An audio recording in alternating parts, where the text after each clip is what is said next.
Mesdames, Messieurs, bonsoir. Ravi de vous retrouver sur cette édition d'information de l'Orté-Siantin de Moïli. Voici nos principaux titres.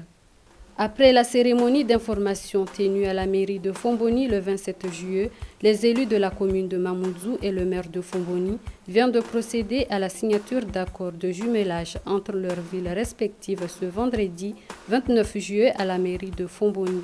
54 familles victimes de l'inondation d'avril 2022 ont reçu des kits de la part du Croissant Rouge comorien, mais aussi plus de 3 millions de francs prévus être distribués. Une activité de triage des déchets est effectuée sur les différentes plages de Moéli, une opération qui entre dans le cadre de lutte contre les déchets en adoptant le système de recyclage. Bienvenue dans ce journal. L'accord de jumelage entre Fomboni et Mamoudzou est signé ce vendredi à la mairie de Fomboni.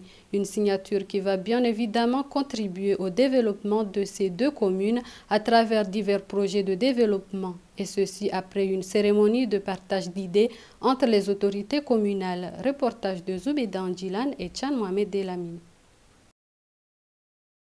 Cette signature marque un nouveau élan de développement, surtout de la ville de Fomboni. Cette coopération entre les élus de Mamoudzou, Mayotte et la commune urbaine de Fomboni va en effet apporter des résultats escomptés. D'ailleurs, la cérémonie organisée à cette occasion ici à Fomboni, plusieurs points sont abordés, notamment l'aménagement du grand marché de la capitale et d'autres projets de développement. Donc la délégation qui a rendu visite à la mairie de Fomboni, bien sûr, a échangé beaucoup dans tous les domaines, infrastructures, sport, culture. Et il y a des échanges entre les deux communautés, c'est-à-dire les deux communes. Ça a été vraiment primordial. Donc, pourquoi pas les femmes ou bien les associations de la commune de Mamoudzou ne peuvent pas venir ici, quand même échanger avec nous et passer un bon moment avec nous. Donc, tout ça, c'est pour faciliter la coopération entre ces deux communes. Voilà, c'était en quelque sorte l'essentiel, ou plutôt l'importance de cet accord. Cet accord de jumelage entre les deux villes par le biais de leurs élus va permettre dorénavant d'exécuter les projets déjà existants à la mairie de Fomboni. Ce même accord est signé également entre la commune de Moutsamoudou et celle de Tidjé Grande Comore avec les élus de Mamoudzou pour le développement du pays.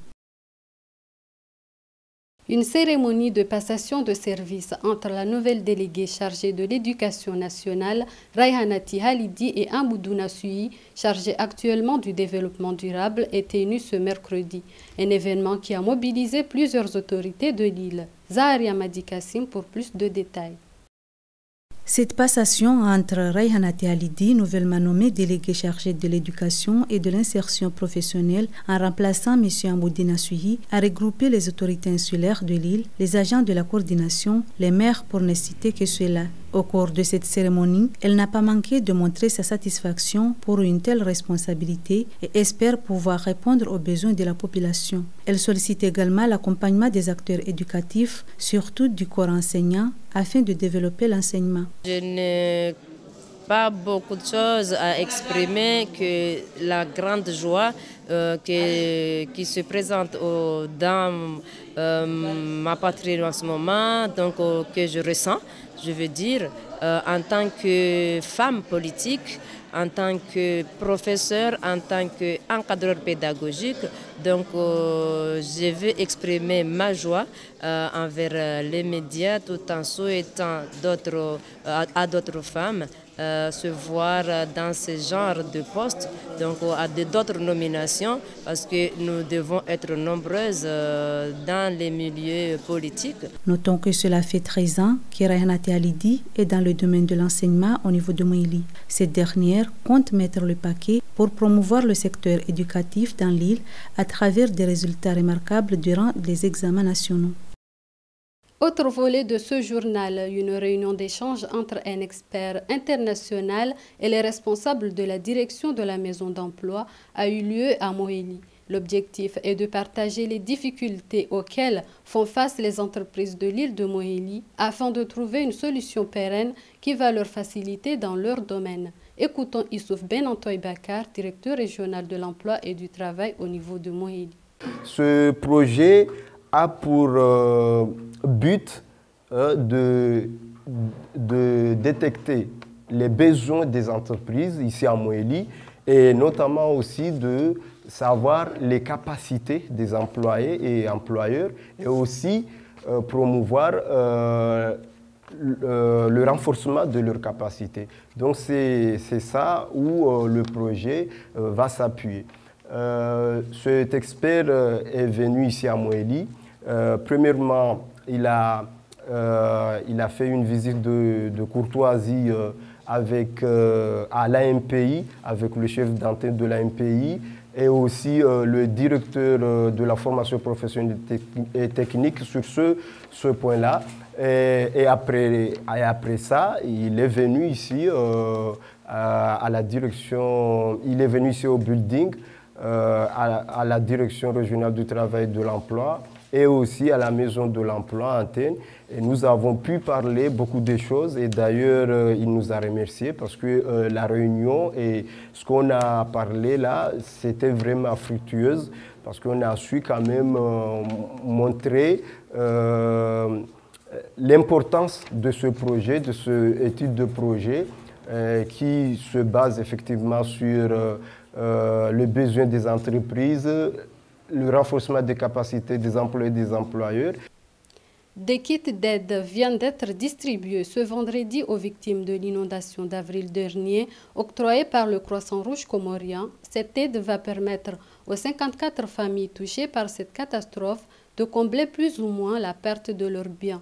Un don financier est également prévu pour les sinistrés prochainement. Soranti Bouramadi et Tchan Mohamed Delamine. Cette distribution des kits d'aide au profit des victimes de l'inondation à Komotel est une initiative prise par le Croissant-Rouge comorien afin d'aider ce dernier en le procurant des kits de cuisine, moustiquaires, bâches et autres. Sur ce, 54 familles ont bénéficié de cette aide. Un des membres du Croissant-Rouge a lancé un cri d'alarme aux personnes concernées d'être vigilants pour mieux se protéger contre incidents. Nous, en tant que volontaires du Croissant-Rouge, nous sommes ici pour sensibiliser la population, c'est-à-dire sensibiliser la population à éviter ou bien à ne pas construire, surtout sur les zones les plus dangereuses, par exemple au bord de la mer, par exemple au bord des rivières. Donc nous sommes là pour leur sensibiliser à éviter, parce qu'ici, on est ici surtout pour lutter contre la vulnérabilité, c'est-à-dire que nous avons des populations qui sont vulnérables, nous sommes ici pour leur apporter un soutien. Nous disons à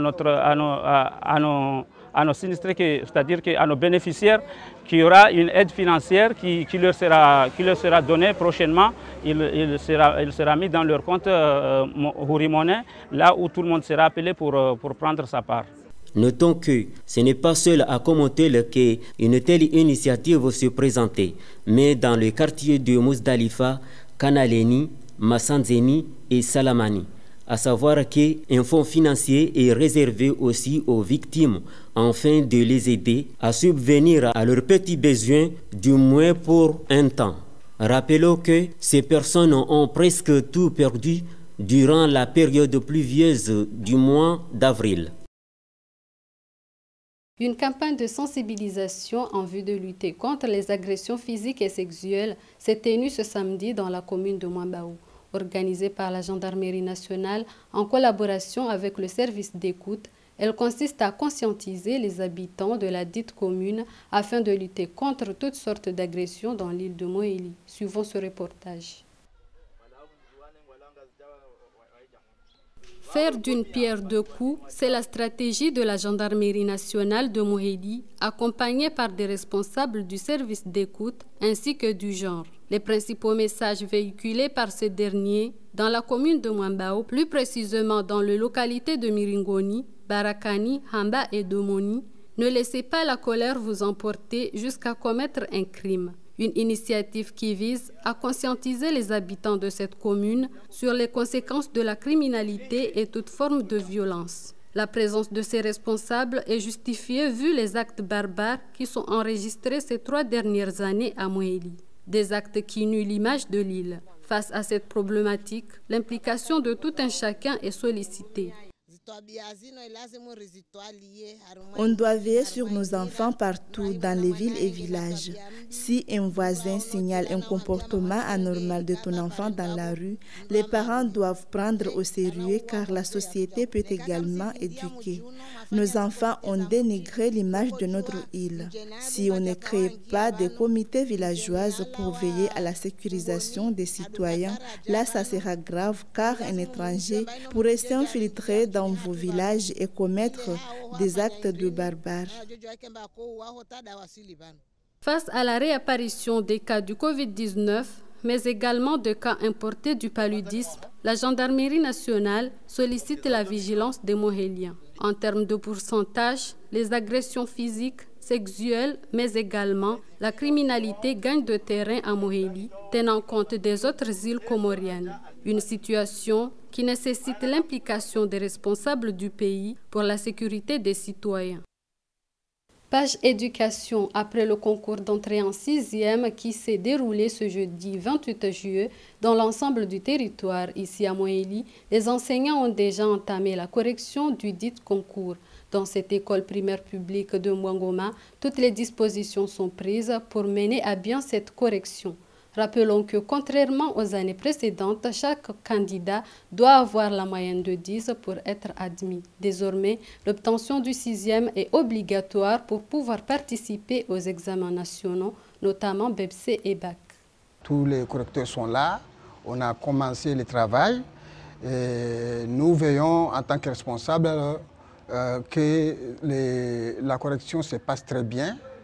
Le message que je laisserai et adresserai aux parents et aux élèves, c'est la patience, qu'ils soient patients, qu'ils attendent le jour. Et pour nous, nous leur garantissons, nous leur assurons que nous veillons à ce que ça soit dans l'équitable, dans la justice. Hein? On va veiller à ce que la correction se passe très bien. Pour finir cette édition, une opération de ramassage de déchets plastiques et canettes s'est déroulée dans les différentes communes de Mohéli ce jeudi. Organisée par l'OIT en collaboration avec l'Agence nationale ANGD, elle vise à faire les tri mais aussi conscientiser les Mohéliens sur l'importance de recycler les déchets. Le point avec Zoubeda Andjilan, suivait les images de Bakar Kassim.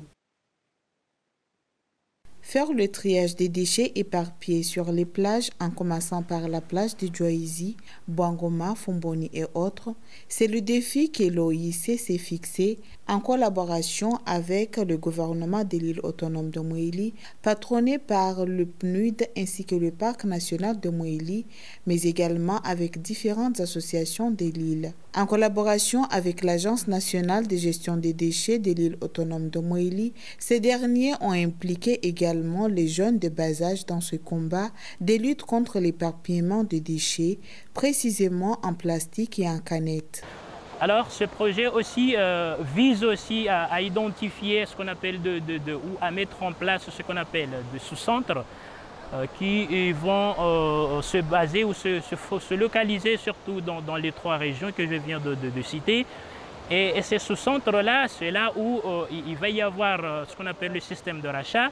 Et c'est là où la communauté va vendre ses bouteilles en plastique et ce qui est de tout ce qui est canette vont essayer de le vendre là.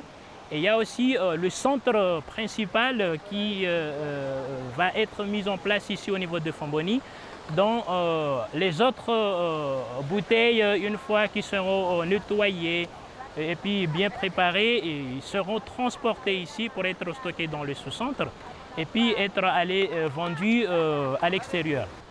Donc pour cela, il faut tout d'abord essayer de comprendre que cet environnement doit normalement être protégé parce qu'il y a de facteurs qui peuvent parfois nuire l'environnement lui-même, mais aussi peut aussi nuire la santé de la population, ça veut dire de la communauté.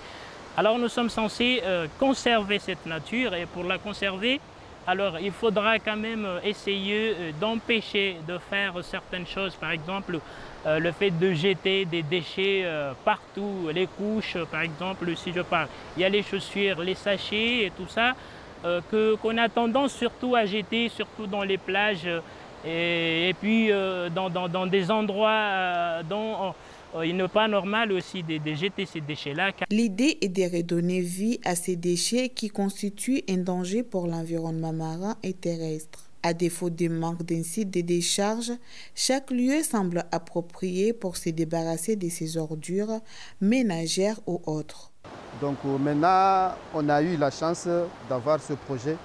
Il faudra quand même se concentrer sur ce projet parce que ça nous concerne tous.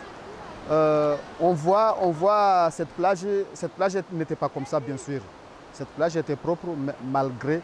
Au fur et à mesure, on n'arrive même pas à mettre nos pieds sur cette plage.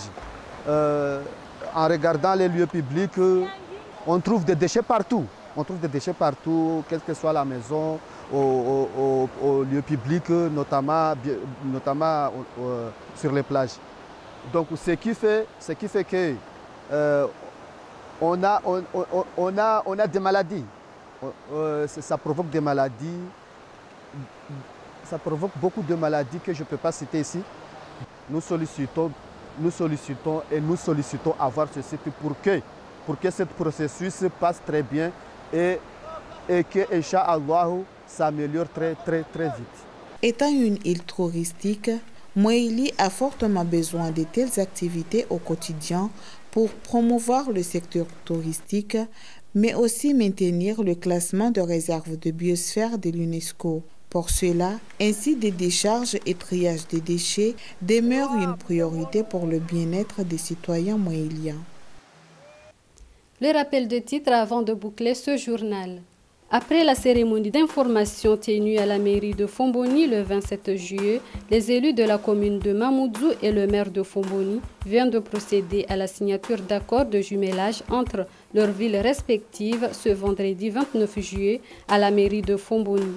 54 familles victimes de l'inondation d'avril 2022 ont reçu des kits de la part du Croissant Rouge comorien, mais aussi plus de 3 millions de francs prévus être distribués. Une activité de triage des déchets est effectuée sur les différentes plages de Moélie, une opération qui entre dans le cadre de lutte contre les déchets en adoptant le système de recyclage. Et c'est la fin complète de cette édition. Merci à tous de l'avoir suivi. Bonne continuation de programme sur votre chaîne nationale ERTC. À bientôt.